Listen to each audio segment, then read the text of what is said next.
I never made it, but I know what it takes. I'm motivated by a mix of emotion. Got my statement, and I'm reading it slow so I can understand it fully. Appreciate my standing, go out of this world and right on time. Oh, never in my life have I seen the sky light up like this. I'm far away from Earth and I wanna know if you exist.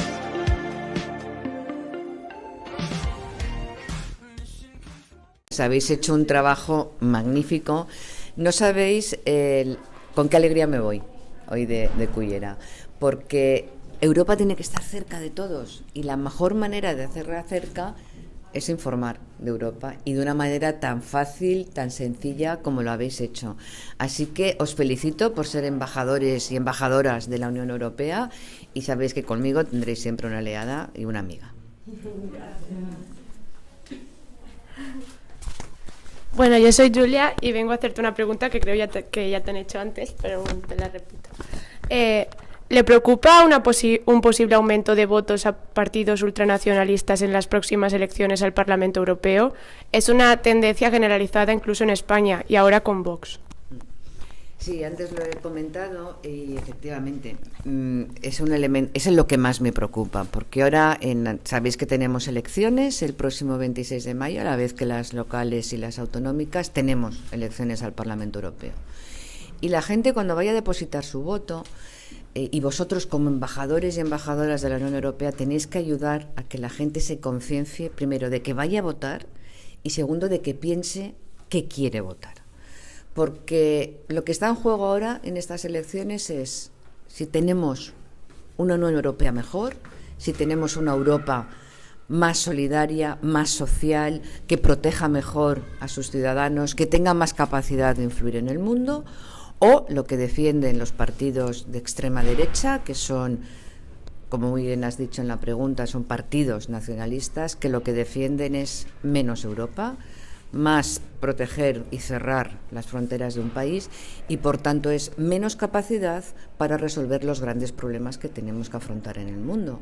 Antes he dicho el problema del cambio climático, ningún país solo lo va a poder afrontar. El reto de la migración para que demos respuesta a las necesidades de tantas personas que pueden venir de una manera ordenada, organizada y con condiciones de vida dignas. O la lucha contra el terrorismo o la lucha contra las plagas. Necesitamos más Europa y aquellos partidos de extrema derecha que lo que defienden es menos Europa, lo que están diciendo es no a poder ayudar a resolver esos problemas. Y la única manera de combatirlo es yendo a votar y votando opciones europeístas. Gracias. Bueno, la siguiente pregunta.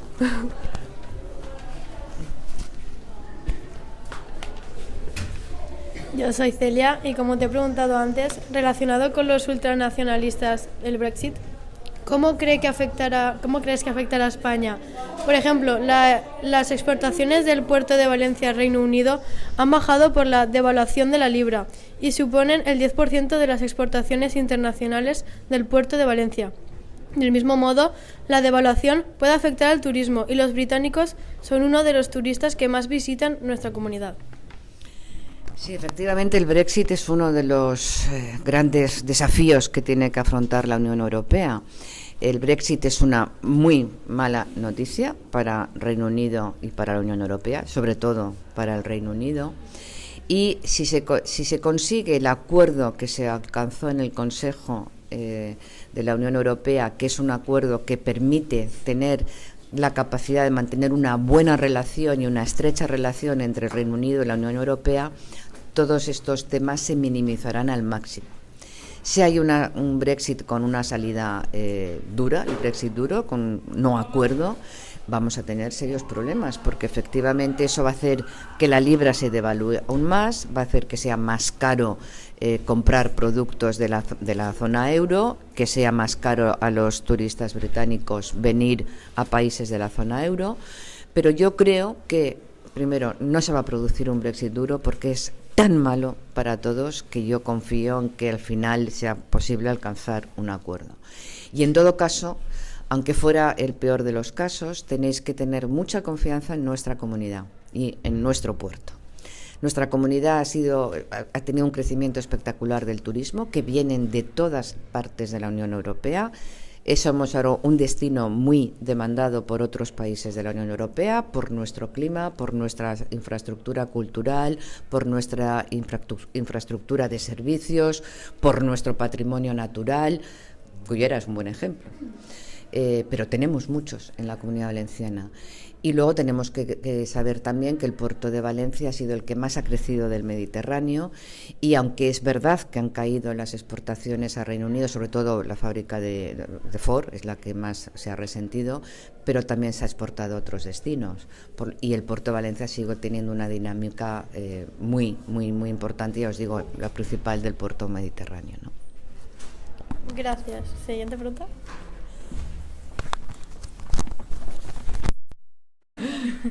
Bueno, yo soy Sandra y por último, como ya sabe, nos hemos embarcado en este proyecto de Escuela Embajadora del Parlamento Europeo para contribuir a la difusión en nuestros ámbitos de la importancia que tienen los valores y las actuaciones que defiende la Unión Europea. Nos gustaría saber cómo podríamos explicar a nuestras familias y vecinos el nuevo acuerdo de la Unión Europea para reducir hasta eliminar los aranceles a la importación de cítricos de Sudáfrica, puesto que se superponen algunas temporadas y en Cullera hay mucha gente que vive de la naranja. Mira, el acuerdo con Sudáfrica, primero tienes que partir de una situación. Estamos hablando que tenemos que ayudar a los países más pobres que nosotros. Estamos hablando de que la gente, la migración que viene y las personas que se juegan la vida y que mueren en el Mediterráneo es porque huyen de una muerte segura, de las guerras y del hambre. Y África es el país donde hay más hambruna y más conflictos bélicos. Entonces, lo que hace la Unión Europea cuando firma un acuerdo comercial con estos países es ayudarles a desarrollarse para que la gente en su país, en su lugar de origen, pueda tener una forma de vida digna. Claro, estos países no producen ningún bien industrial, no tienen fábricas, lo único que tienen es la tierra y lo que cultivan. Por eso se hace un acuerdo que les permite facilitar la venta de lo que ellos son capaces de producir. En el caso de la naranja, lo que estableció este acuerdo es que un periodo que es del 15 de octubre al 30 de noviembre se permitía que entraran con una reducción progresiva de aranceles. Pero yo en particular tuve un compromiso y exigí que se recogiera un seguimiento mes a mes de cómo está entrando la naranja de Sudáfrica, porque hay una cláusula de salvaguarda por la cual, si se demuestra que la entrada de la naranja de Sudáfrica está perjudicando a los productores europeos, en este caso a nuestros productores valencianos, se suspende la aplicación del acuerdo y se prohibiría esa entrada. Eso se ha cumplido. Yo tengo el seguimiento de la entrada de naranjas de Sudáfrica. Y la realidad a fecha de hoy es que los datos que hay es que las naranjas de Sudáfrica han caído sus ventas. Los datos, que es como puedes con datos reales actuar para evitar y tomar medidas, no demuestran ahora mismo que la importación de naranja de Sudáfrica haya aumentado, al contrario, ha disminuido respecto al año pasado. Ahora, ¿eso quiere decir que no está entrando naranja de otros países? Sí, está entrando naranja de Marruecos, está entrando naranja de Turquía y está entrando naranja de Egipto. Algunos de esos países no tienen ningún acuerdo. Egipto no tiene un acuerdo con la Unión Europea, pero los grandes distribuidores europeos pueden comprar la naranja cuando quieran. No se les prohíbe que compren naranja de otros países. ¿Qué vamos a hacer? Porque lo que es verdad es que tenemos que tomar todas las medidas para ayudar a nuestros productores y a resolver el problema grave que existe. Pues vamos a tener una reunión en el Parlamento con la Comisión de Agricultura y la Comisión de Comercio Internacional, donde el Parlamento Europeo, las dos comisiones, vamos a abordar exclusivamente la problemática del sector citrícola español. Porque de lo que se trata es analicemos cuáles son todos los problemas que están afectando y busquemos las soluciones desde Europa, desde el Gobierno de España, desde el Gobierno de Valencia y desde luego desde el propio sector, que el propio sector también tiene que involucrarse en la aplicación y en la propuesta de las mejores soluciones. Así que vamos a trabajar todos, lo estamos haciendo y lo vamos a seguir haciendo, porque tenemos que conseguir que quienes producen naranja perciban un precio adecuado y rentable para su actividad y podamos conseguir que la naranja siga siendo el sector tan importante que es para nuestra comunidad y que permite que muchas familias vivan de él y tienen que vivir dignamente de un producto que siempre ha sido fundamental en el desarrollo de Valencia, como la exportación de naranja ha sido fundamental para todo el desarrollo industrial también de la Comunidad Valenciana, ¿no? Así que mucho trabajo, pero yo estoy segura que entre todos lo vamos a conseguir.